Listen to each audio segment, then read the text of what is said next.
Hello guys, good morning. Welcome to another vlog guys. So for this vlog guys, nandito tayo sa Antipolo po. At yun nga po, pupunta natin yung Casa Peregrine Resorts and Restaurant po siya guys. So yun guys, nagtitik tayo ng travel ngayon. So bago pong lahat guys, please don't forget to subscribe our YouTube channel guys. Nakapalike na rin po ng video na ito. At sa mga baguhan na rin po, huwag po kalimutan na mag-subscribe guys. So ayun guys, nagtitik tayo ng travel ngayon. Papasok na sa Casa Peregrine. At ang sinakyan ko guys ay 8 rides. So ang pamasahe po is 150 pesos. And then ayun nga po, na-prepare ko na yung kong hangin dito sa probinsya guys. Napakaganda, napakaliwalas po ng paligid. At sa mga gusto po pumunta dito guys, so pag galing kayo Metro Manila, sakay po kayo ng ano guys, jeep, yung sa Cubao na jeep. Then ang signboard niya is Pacobio guys. Then sa Cubao guys, another jeep na naman po. At ang signboard na naman nasakyan nyo guys is Painan. Then sabihin nyo lang sa driver guys, bababa kayo ng Cabading. At yung sa Cabading guys, may malaking arko doon. A few moments later. So yun guys, nandito na tayo sa Casa Peregrine po. At ito po yung views sa labas guys. And then ayun guys, pakikita ko muna sa inyo, may umiihi po dito guys. Yan, umiihi po. So yun po guys, nandito po ang kanilang reception area guys. Para sa mga other details, pwede kayo magtanong. And then, ang binayaran lang natin dito guys is 50 pesos para lang sa entrance.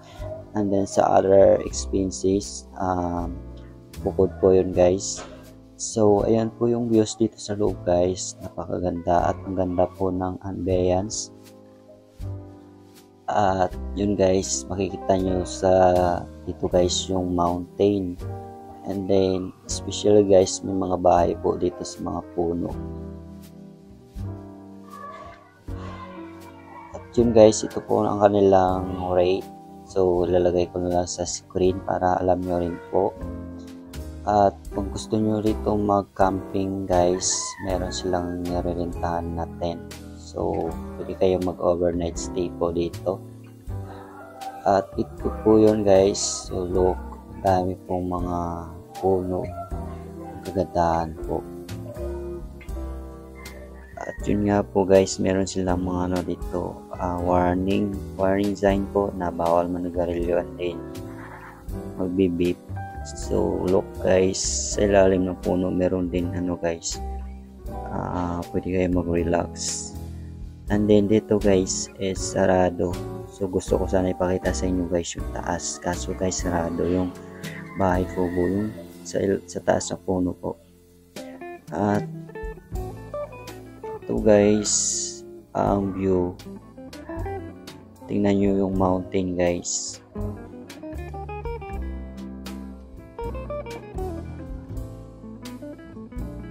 Pakaganda ng bundok guys. What if pa kaya guys, pag madaling araw tapos yung mga ulap, alam mo yun na kababa sa bundok guys.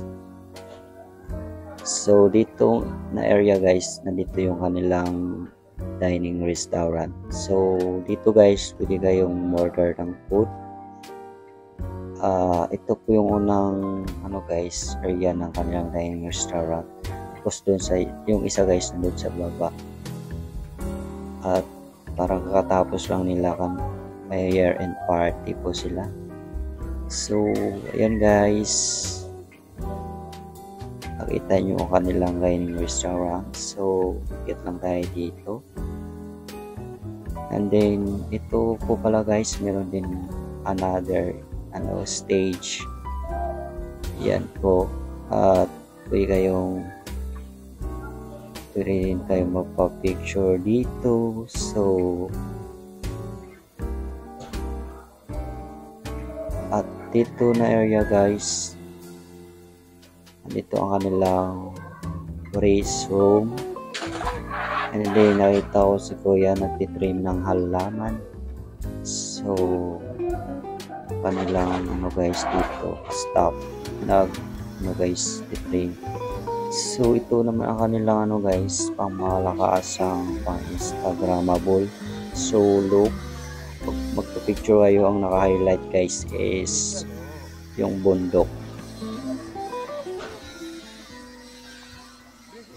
So salagang ano guys, 50 pesos, matutour nyo na yung area dito guys na napakaganda.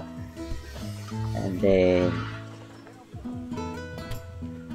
lapit lang sa Metro Manila guys, kaya ako sa inyo guys, puntahan nyo na to guys. At ayan po ang kanilang obstacle guys, obstacle course. Ayan po, may bayad po yan guys, bukod po yun sa ano guys, sa fees. And then gusto nyo ng kanyang activity guys, try nyo po. At ayan po ang mountain. At ito naman po ang kanilang pangalawang dining restaurant guys. So nandito yung kanilang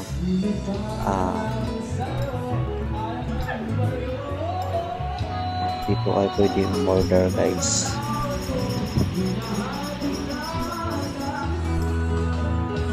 Nakikita po yung ano, cake.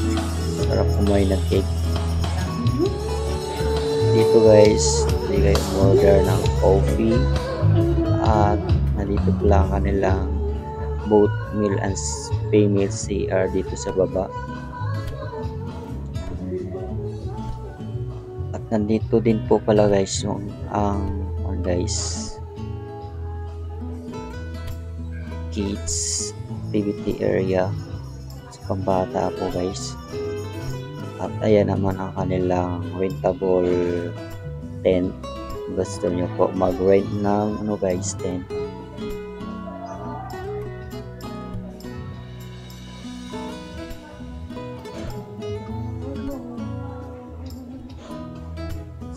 So yan guys.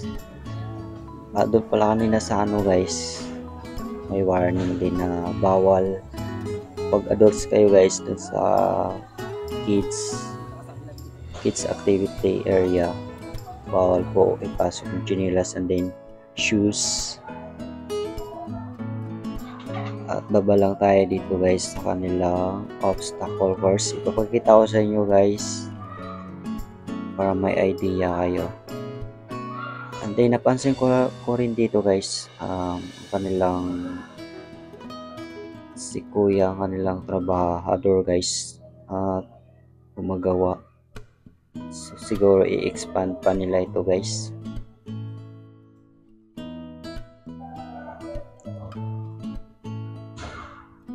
Ayan guys, tawid lang tayo dito. Parang natatakot ako.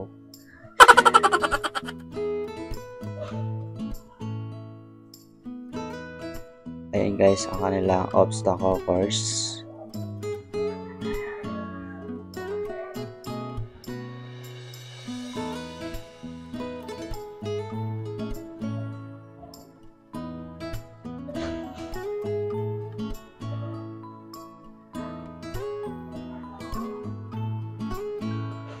So, napakaganda ng ano ngayon guys, ang araw is aliwalas. So yun guys, 360 degrees lang tayo. So try natin mag 360 degrees. Ayun guys, huwag nyo ibabash, parang hindi naman 360 degrees ang nagawa ko guys. At nakakasilaw yung araw. So pasensya nyo na ang aking 360 degrees guys. At dito, bababa tayo guys.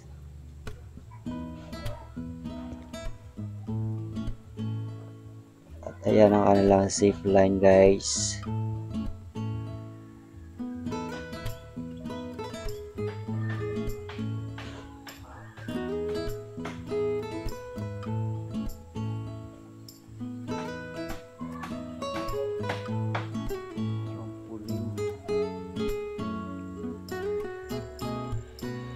Ayan po ang kanilang obstacle course. So yan guys, pakaganda ng clouds. So yun guys, dito ko na lang tatapusin ang aking vlog guys. So Maraming salamat po sa inyong pagsama sa akin sa araw na ito guys, at see you on my next vlog. So paalam po, bye bye, God bless you all guys.